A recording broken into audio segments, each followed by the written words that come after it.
When to build every single mage item in League of Legends. This is a general guide for when you want to buy this item on your champion. Some items have specific interactions. For example, Ryze is mana scaling, so he likes mana items. I'm going to be leaving those out of the video. It's just going to be the general strengths and weaknesses out of every mage item in League of Legends. Starting off with an interesting case, we have MAGE, which I generally wouldn't recommend to build, but I would recommend building Darkseal. Darkseal is the most gold efficient item in the entire game, and when it's fully stacked, it is absurdly gold efficient. Generally, pro players buy Darkseal and just sit on it, so I'd heavily advise doing this, especially if you're playing a champ with some strong early agency, but it's not even bad to do on scaling picks like Taliyah. Honestly, Darkseal is a much better item than MAGE is. Next up, we got Rod of Ages, which is a very unique, interesting item. It recently got nerfed. It's gone through 100 iterations. I'd advise building it if you're into an assassin matchup or you need to survive lane. For example, if you're playing Cassio into something like Syndra and you need to get through the lane, Rod of Ages isn't a bad item, specifically because of how strong Catalyst is.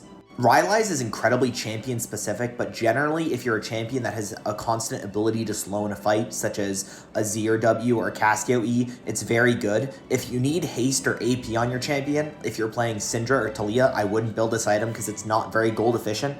Most mages aren't building Rocket Belt, it's more for AP bruisers and assassins, but if you're a champ like Annie, it might be a situationally good 5th item, but normally mages don't build it. Malignance is another one of those items where it's very good if you have a champion interaction such as Ahri ultimate or Annie ultimate that makes it very good for you. You know, Annie ult constantly procs it, Ahri ult gets it on resets, Swain ult, but if you're not one of those champions, I generally wouldn't build it. Ludens is currently a very strong item into squishy team comps. If you're playing a champ that's a burst mage such as Orianna or Syndra and you specifically want to blow people up, I'd heavily recommend it. It's very, very good because it has a lot of AP but not much haste, so keep that in mind. But if you don't need mana, I wouldn't buy Ludens. I would just rush the next pen items we're going to talk about. If you don't need mana, rushing Storm Surge is really, really strong. This item is a very effective snowballing item, but unless you're getting it first or maybe second, I wouldn't buy it at all.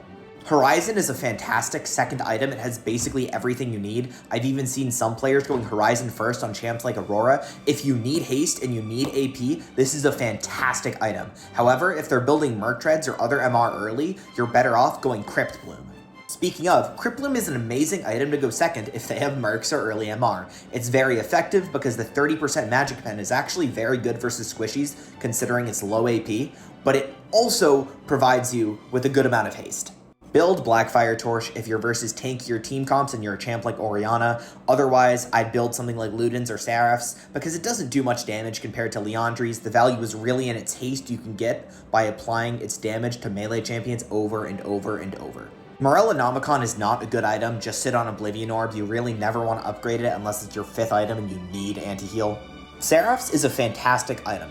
It's weaker in lane because you have to buy a tier, but it scales very, very well. If you pair it with an item like Rod of Ages, if you're a champ like Cassio or Ryze, it makes you very tanky, it gives you a good amount of haste, and it scales very well.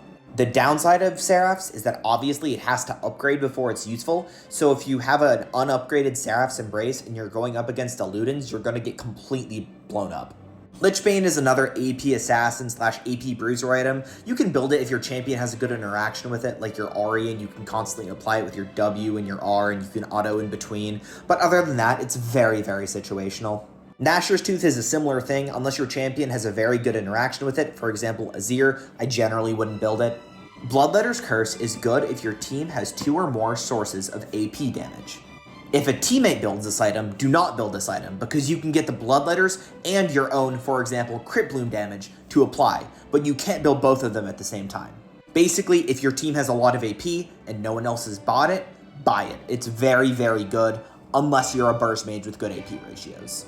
Banshee's Veil is a situational defensive item. I might build it second if you're versus a crap ton of AP. Otherwise, I'd build it 4th after your death cap. Build Void Staff when you don't necessarily need the haste from Crypt Bloom, like you already have enough haste in your build and you are versus Pen. Otherwise, you don't really have to build it. I generally like building it 4th if they're not building MR because it's very, very good value. Like it does a lot of damage stacking with your flat magic pen, maybe from Sorks. Cosmic Drive is a situational second item. If you're a champ like Syndra or Taliyah, it can be very, very good because you're constantly weaving in and out of fights, so the health is useful, but it really doesn't do a lot of damage. Heavily consider Horizon Focus instead because I think the item's in a better spot right now. Liandry's is a really funny item. It does a crap ton of damage but has no AP. If you have not amazing AP scalings, or you can apply it consistently like Azir or Talia, build Liandry's, especially versus bruisers who stack HP but aren't buying MR. Versus tanks, I genuinely think Void Staff is better, but if you're versus something like Darius or Silas or Lilia, Liandry's is the way to go. Do not build it on a champ like Syndra or Orianna who has really good AP ratios. You will deal 0 damage as opposed to just going something like Horizon second. For the record, I know Liandry's second is a good item on Orianna, but I really wouldn't recommend building it unless you're Master Plus. Just focus on doing your job that generally isn't trying to burst down the tank. Riftmaker is another one of those AP bruiser items, only build it if you have a very good interaction with it. Shadow Flame is kind of funny. It can be a rush item if you don't need mana because it does so much damage, but it's also one of those snowballing items, so keep that in the back of your head. It's a very good second item for a burst mage.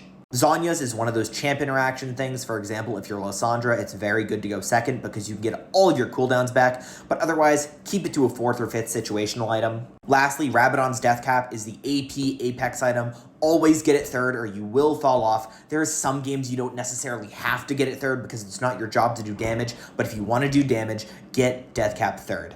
If you stuck through the entire video, thank you so much. I honestly think 0 people is going to be watching this. I'll do a quick section on when to buy each boots as well. Sorcerer boots are best when they aren't buying any MR. It's very good at flat pen when they're very squishy.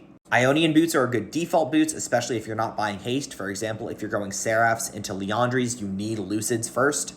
Swifties are very broken versus champs that utilize slows, such as Talia, so use it to nullify a lot of the strengths of their kit. Only go Berserker Greaves if your name's Azir. Marks are very effective versus champs like Syndra that rely on their CC as defense. If you buy them versus Syndra, she will cry. Steel Caps only build if they have 3 or 4 auto attackers, otherwise I wouldn't generally touch them. Lastly, Symbiotic Souls can be a very, very effective pick if you're into a champ you can't fight and need to ignore and play the map. For example, if I'm playing Talia into Mel, I like to build them because it's very, very bad if I ever fight her because she just kills me. Comment your favorite dog type if you sat through the entire video. I'm honestly surprised you're still here. Your attention span's definitely better than mine.